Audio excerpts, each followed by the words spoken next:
I'm here today to talk about a crisis unlike we've ever known. President Obama unveiled his ambitious plan to help up to 9 million American homeowners on Wednesday. It's an issue that has resisted easy answers in the 2 years since the housing crisis began. And the steps I've outlined today are a sensible response to a serious challenge. In 2007, as prices began to fall rapidly, the Bush administration's initial response was modest. Edmund Andrews has been covering the crisis.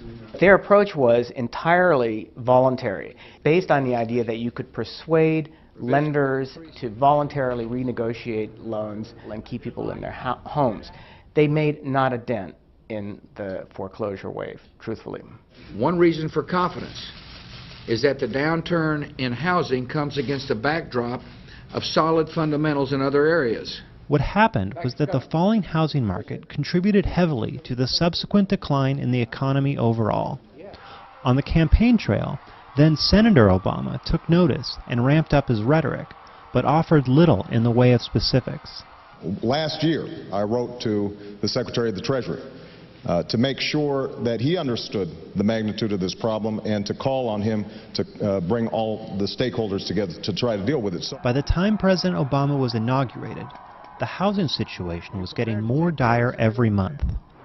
Through the Treasury Department, the new administration took their first attempt at the bank bailout plan, which includes the mortgages, but it fell flat, largely because of a lack of details. This strategy will cost money, it will involve risk, and it will take time. They came out with a plan that was transparently lacking in critical issues, and they got hammered for it. Can't tell you that at this point, but if we think there's a good case for doing it, we're going to come tell you how we're going to do it. Okay, good. So you have no clue.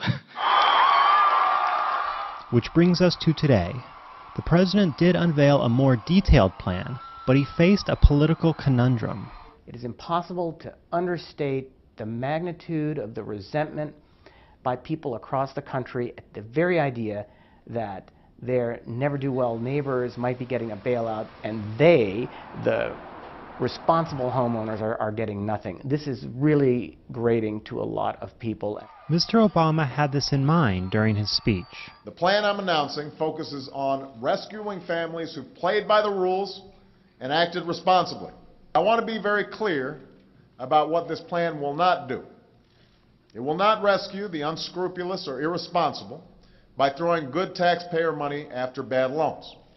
It will not help speculators. The plan has two central components.